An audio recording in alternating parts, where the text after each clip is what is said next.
राधे राधे दोस्तों, ये देखिए आज मेरे प्रदोष व्रत, शुक्रवार प्रदोष व्रत है। तो आज मैंने ये उद्यापन किया है प्रदोष व्रत का। तो ये मैंने पोशाक चढ़ाई है। ये देखिए पोशाक है भगवान जी के लिए, ये सबके लिए। देखो ये सब नंदीश्वर, ये माँ गौरा, ये माँ गौरा का मैंने पोशाक चढ़ाई है।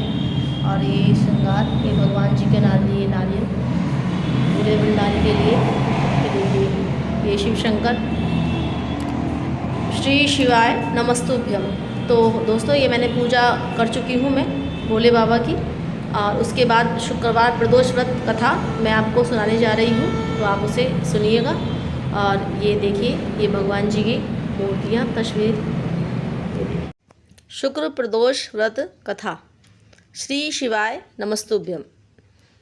ओम नमः शिवाय।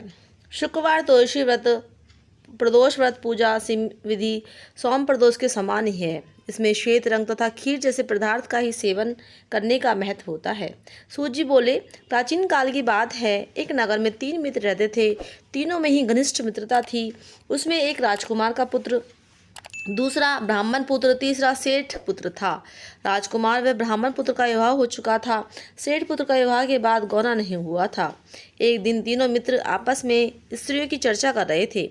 ब्राह्मण पुत्र ने नारियों की प्रशंसा करते हुए कहा, नारीहीन घर भूतों का डेरा होता है। सेठ पुत्र ने यह वचन सुनकर अपनी पत्नी को लाने का तुरंत निश्चय किया। सेठ पुत्र अपने घर गए, अपने माता पिता को अपना निश्चय बताया। उन्होंने बेटे से कहा कि शुक्र देवता डूबे हुए हैं, इन दोनों बहु बेटियों को उनके घर से विदा करा कर लाना शुभ नहीं, अतः शुक्रोदय के बाद तुम अपनी पत्नी को विदा करा लाना। सेठ पुत्र अपनी जिद से टस से मस नहीं हुआ और अपनी ससुराल जा पहुंचा। सास ससुर को उसके इरादे का पता चला। उन्होंने उसको समझाने की कोशिश की, किंतु वह नहीं माना। अतः उन्हें विवश हो अपनी कन्या को विदा कराना पड़ा। ससुराल से विदा होकर पति पत्नी नगर से बाहर निकले ही थे कि उनकी बैलगाड़ी का पहिया टूट गया और एक बैल की टांग टूट गई। पत्नी को भी काफ़ी चोट आई। सेठ पुत्र ने आगे चलने का प्रयत्न जारी रखा, तभी डाकुओं से भेंट हो गई और वह धन लूट कर ले गए। सेठ का पुत्र पत्नी सहित रोता पीटता अपने घर पहुंचा। जाते उसे सांप ने डस लिया। उसके पिता ने वैद्यों को बुलाया। उन्होंने देखने के बाद घोषणा की कि आपका पुत्र 3 दिन में मर जाएगा। उसी समय इस घटना का पता ब्राह्मण पुत्र को लगा।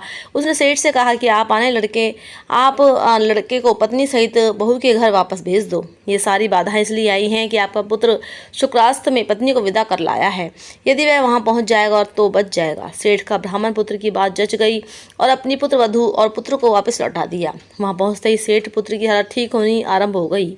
तत्पश्चात उन्होंने शेष जीवन सुख आनंद पूर्वक व्यतीत किया और अंत में वह पति पत्नी दोनों स्वर्गलोक को गई।